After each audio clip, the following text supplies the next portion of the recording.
Claro. Ahí estamos. Bueno, buenos días, doctora Caneo, bienvenida nuevamente. Muchísimas gracias. Bueno, vamos a continuar con la etapa técnica de este concurso número 237. Vamos a presentar nuevamente a los doctores integrantes del jurado, al doctor Guido Sender y al doctor Luciano Sani, y nuevamente, por supuesto, les agradecemos por su participación en este concurso. Bueno, doctora, usted tiene 15 minutos para exponer el tema que eligió, ¿sí? Ahí tiene un reloj en pantalla para poder ir ordenando su exposición. Y cuando termine, el jurado le va a hacer las consultas que estime pertinentes. ¿Está bien? Muy bien, Bueno, perfecto. suerte, doctora. Gracias, muy amable. Bien, el tema que voy a desarrollar es el derecho ambiental en el ambiente de la minería.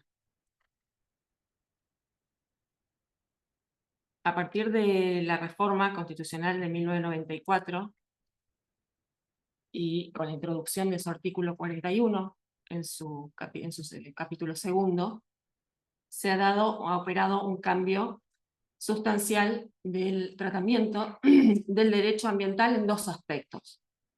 En principio, se lo establece en forma explícita al derecho a un goce del hombre respecto del ambiente, entendido si se quiere, en su sentido bifronte, el ambiente como el conjunto de recursos humanos y socioculturales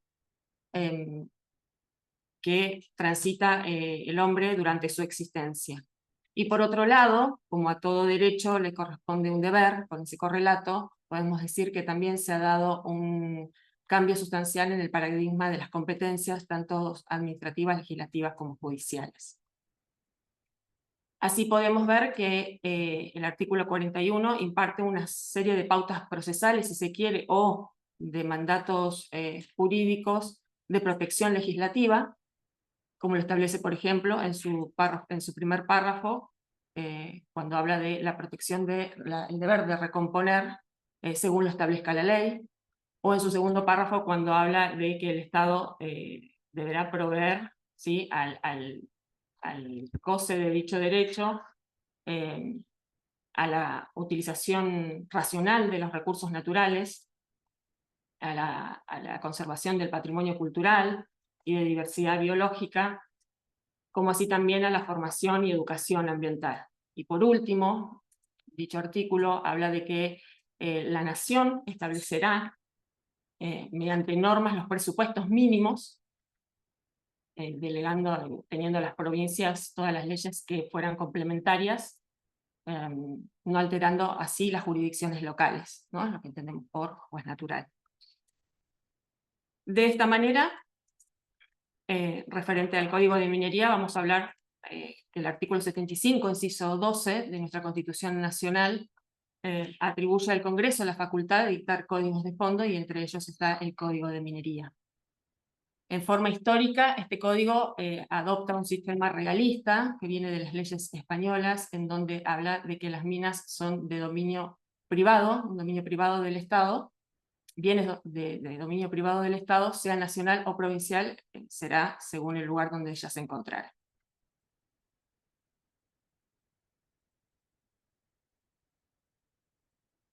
De esta manera, podemos hablar que el dominio, si bien es originario del Estado, la legislación le permite, a través de una concesión de tipo legal, no administrativa, conceder la propiedad a una persona física o jurídica, manteniendo su dominio originario, ¿sí?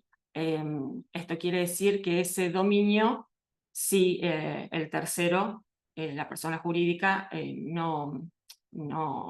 digamos, no cumple con ciertos recaudos establecidos por la ley, con normas de amparo, como por ejemplo el pago del canon, una explotación efectiva, ¿sí?, de la concesión. Esta puede caducar, vuelve al Estado la misma, y este la puede volver a conceder las veces que así fuera necesario, ante quien lo requiera y lo haga ante autoridad competente. Siguiendo con el lineamiento del legislador nacional, con el dictado del Código de Minería, podemos ver que a través de la Ley 24, el dictado de la Ley 24.585 del 95, incorporan el derecho de minería justamente la sección de la protección ambiental para la actividad minera expresamente. Así, este artículo, esta sección 13 del Código de Minería, comienza hablando de su artículo 233, en donde los mineros pueden ejercer la actividad libremente sin más sujeciones que hagan a la seguridad, a la policía y a la preservación del ambiente. Sigue diciendo este artículo que justamente habla de la protección ambiental y cultural, volviendo al sentido bifronte de la concepción que tenemos de derecho ambiental y todo lo que se referencia en el artículo 41 de la Constitución Nacional. De esta manera podemos ver que la protección ambiental en el derecho de minería se da de una forma sistematizada y detallada en la sección 13, en donde integradora de este concepto de derecho ambiental. Continúa su articulado hablando de los sujetos comprendidos, ¿sí? Hablando de que no se pueden sustraer las personas públicas o privadas, y que estas personas responderán por los daños que se ocasione en la actividad minera producto de la explotación de las mismas. Allí habla también de los instrumentos, se mencionan los instrumentos de gestión ambiental, tomados estos como los informes que se hacen y como un paradigma como definitorio de cuál será el impacto que tendrá los derechos humanos respecto del ambiente. Cuando habla de los instrumentos, habla de la instancia del informe de impacto ambiental que debe ser presentado previo al inicio de cualquier actuación. Y después será la autoridad competente la que declare la correcta aplicación si tiene todos los objetivos delineados de lo que debe llevar un informe de impacto ambiental, hará la declaración pertinente. De esta manera, el Código de Minería termina en sus articulados con una cuestión no menor cuando habla de la responsabilidad, en su artículo 263 y siguientes, manifestando que más allá de la responsabilidad penal o administrativa que cupiere, toda persona que cause un daño y que ese daño provoque una lesión, ¿sí?, actual o residual, deberá propender a su mitigación, restauración, recomposición, si así surgiere o se considerase. En el estudio me permito hacer una, no de ese modo lo encontré en el artículo 12 como una cuestión legislativa que me llamó la atención. En su artículo 12, el Código de Minería habla que las minas son inmuebles, como así también todas las cosas incorporadas a la explotación. Y hace digamos, una enumeración en la cual se encuentran los animales, y entraríamos en un conflicto con la lógica civilista, de considerar a por ejemplo, no sé, un caballo como un inmueble por accesión, que si bien está propio del anterior siglo, se puede dar técnicamente de aplicación ahora, actual. Como corolario diré que hay un nuevo paradigma con el desarrollo y el avance, ¿sí?, de las sociedades, tanto en el aspecto económico como social, que deben ir y propender hacia un principio de sustentabilidad. De esto no escapa de ningún modo la regulación minera, que si bien tiene un marco normativo, como la Constitución Nacional, las provinciales que se dictan en consecuencia, la modificatoria del Código de Minería, la Ley de Protección Ambiental, que en su artículo 1 habla de los presupuestos mínimos. De todas maneras, creo yo que es necesario un debate, nos debemos un debate legislativo amplio y direccionado en este fin axiológico del principio de sustentabilidad, y hago ahí parte mía las consideraciones que ha hecho el doctor Néstor Yeri en su obra de Federalismo Ambiental Argentino. No ve, de acá a allá, sin mis anteojos no veo, así que... De 5 minutos. Está bien, no, sí. ¿Algo Bien. más? Sí, no, nada más. ¿Nada más? Listo.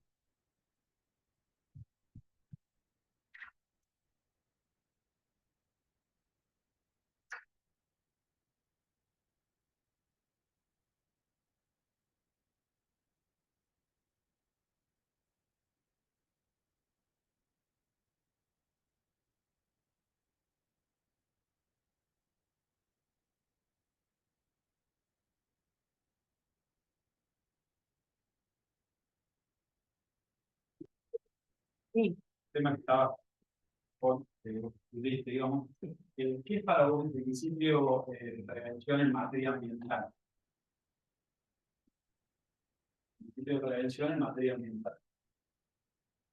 Y el principio de prevención es todo aquel que tiende a evitar justamente la consecución de que se produzca el daño, y para ello judicialmente lo establece la Ley de Protección General de Ambiente, establece, le otorga amplias, por ejemplo, en el aspecto jurisdiccional le otorga amplias facultades al juez para que en caso de esto, ¿no?, de la prevención, pueda en un proceso dictar las medidas cautelares, ¿sí?, precautorias, que considere pertinentes, aún sin petición de parte, en el proceso,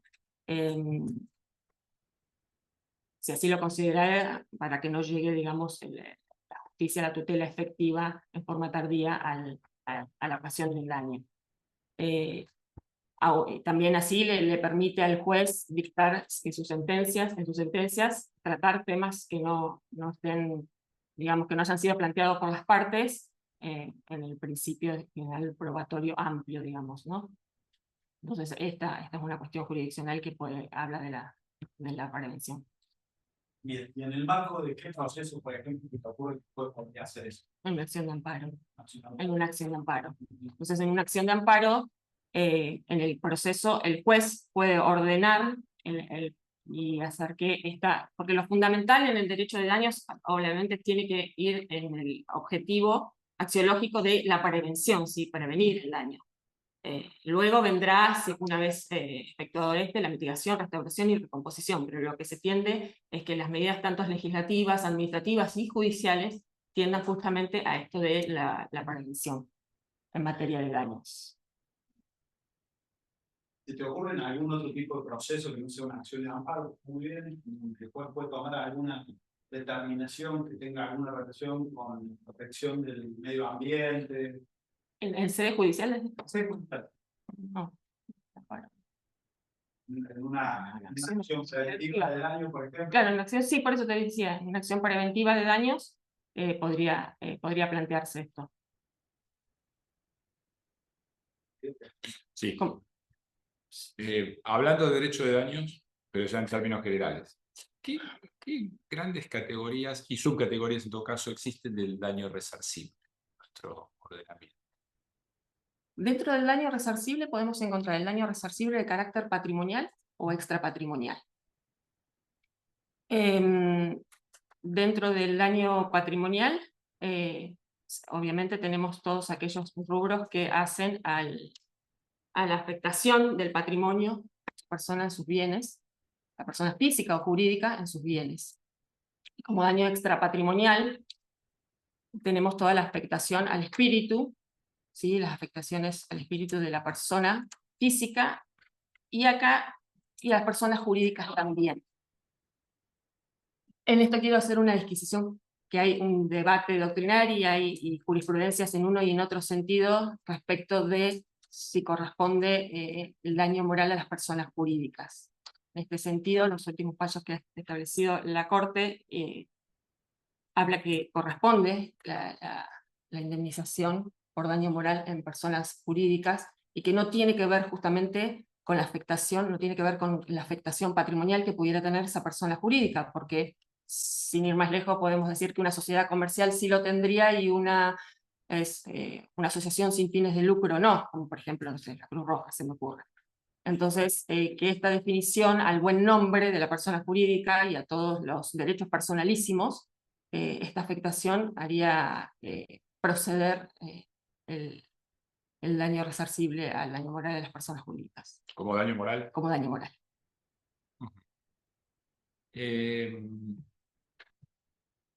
Las repercusiones en materia de daño psíquico, psicológico, daño biológico, daño al proyecto de vida, pueden considerarse como rubros resarcitorios en el proceso, en una acción indemnizatoria, como rubros resarcitorios autónomos. Distintos ¿O de... cómo deben medirse? Distintos de las dos grandes esferas que vos mencionaste de daño patrimonial y extrapatrimonial. Exacto, esa es la pregunta. Sí, de hecho pueden tomarse como rubros distintos de las dos esferas de daño patrimonial y el daño que tendrá que ver con obviamente con la afectación y la acreditación en los medios probatorios que hagan que esos daños son consecuencia inmediata del hecho generador del daño. O sea, lo que estarías diciendo vos es que, por ejemplo, en el caso del daño psíquico, tendríamos una tercera categoría de daño resarcible por fuera del daño patrimonial y extrapatrimonial, para entender si es lo que estás diciendo. Sí, correcto. Luciano. Siempre es algo que nos pide a nosotros como juzgados, si toda el rol de jueza en el caso de tener que tomar alguna determinación, viene la parte actora en un proceso, inicia un juicio de desalojo,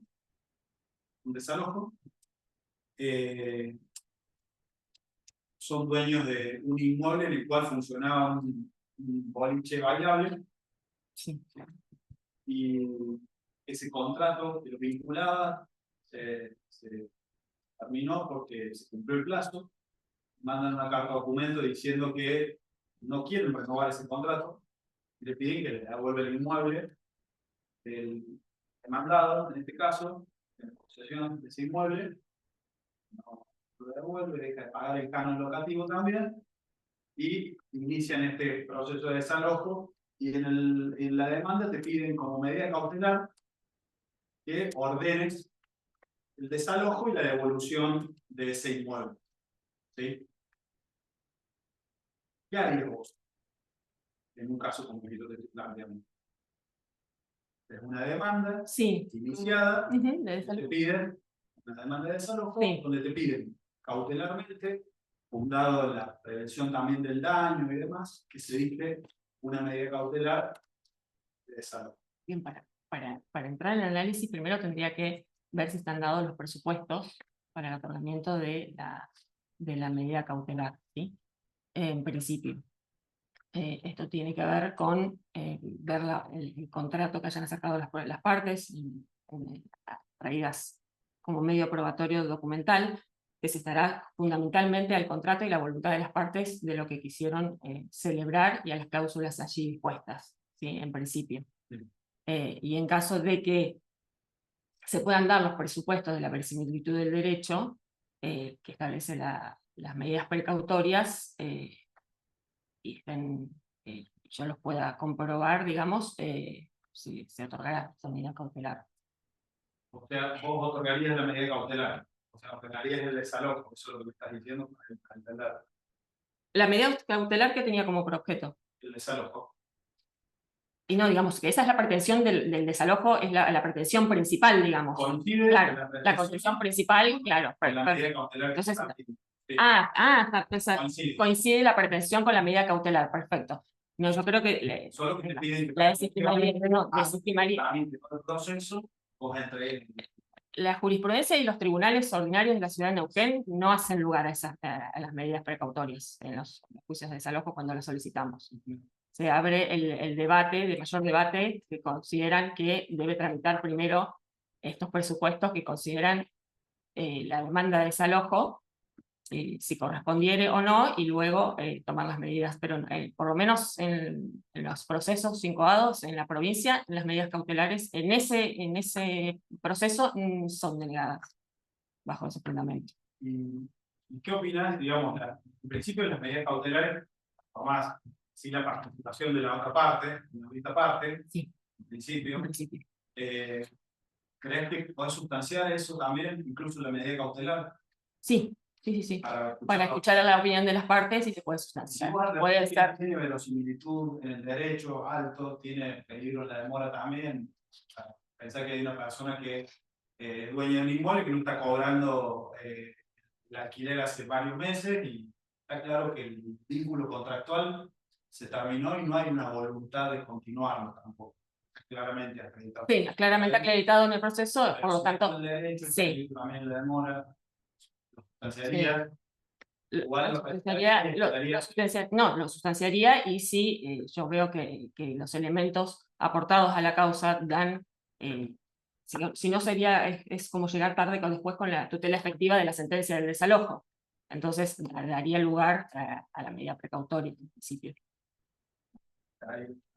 no me queda claro, ¿haría lugar o la rechazaría a la medida? Así, una vez sustanciada y si considero que se dan los presupuestos que la medida precautoria se solicita, haría lugar. ¿Sí? Tengo uno más, que es, en el caso de que se controvierta en un proceso judicial la interpretación de cláusulas contractuales, ¿cierto? En donde una parte le asigna una interpretación a determinada cláusula, otra parte la niega o le asigna una interpretación diversa. Y la pregunta concreta sería, el magistrado, ¿qué posición debe adoptar cuando lo que está interpretando es un contrato concebido de manera paritaria, negociada, y qué otra posición debe adoptar y bajo qué herramental cuando ese contrato es un contrato sometido a cláusulas generales predispuestas? Si es que son distintos los posicionamientos y las reglas o no.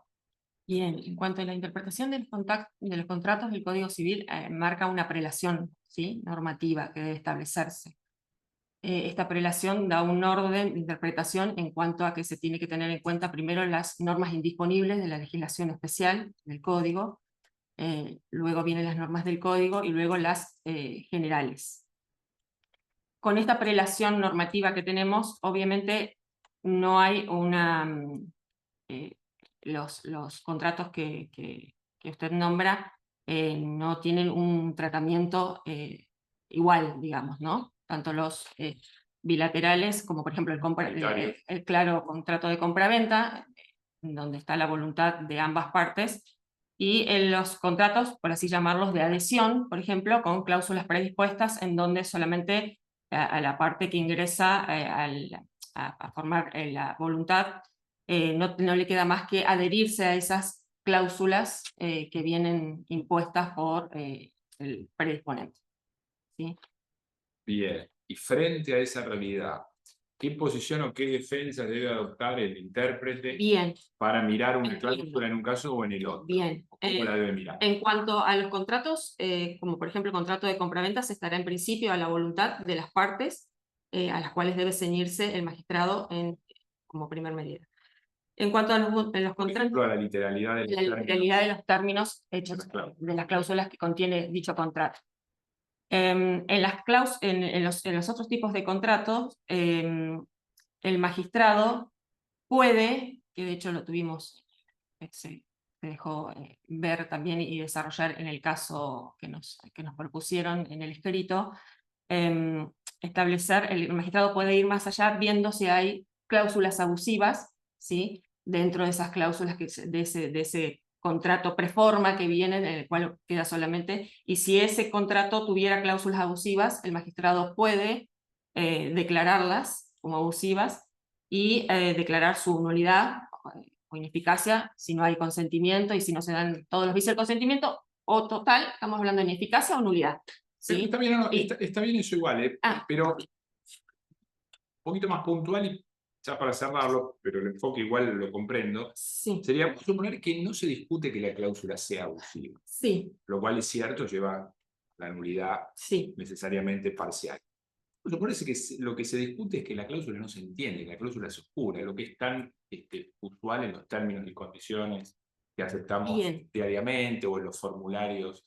Justamente la Ley de Defensa del Consumidor, la 24240, establece cuáles son las pautas que deben tener esos tipos de contrato por adhesión. Entre ellos habla del derecho debido a la información y a la claridad de Perfecto, ahí está. Entonces encontraste una cláusula Sí. que es oscura, que no cumple con ese principio de claridad.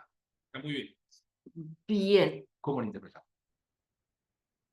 La interpretamos con los principios rectores de la buena fe, ¿sí? Ajá. De la buena fe contractual que debe imponerse entre las partes, y de la protección a la parte más débil que tenemos en este caso, que no ha podido, no, digamos, interpretarlas o leerlas así en debida forma para lograr los alcances que va a tener el acto jurídico que se celebre. Bien. Bueno, ¿ya? Bueno, estamos entonces. Muchas gracias. Les doy gracias por el trato dispensado porque me he sentido muy cómoda desde el día de ayer. Para mí es la primera vez que trasunto esto, será la primera de muchas seguramente, porque me he encontrado muy a gusto y les quiero dar las gracias a ustedes también. Sí, así nos alegra. Bueno, Gracias. bueno, muchas gracias. Muy amable.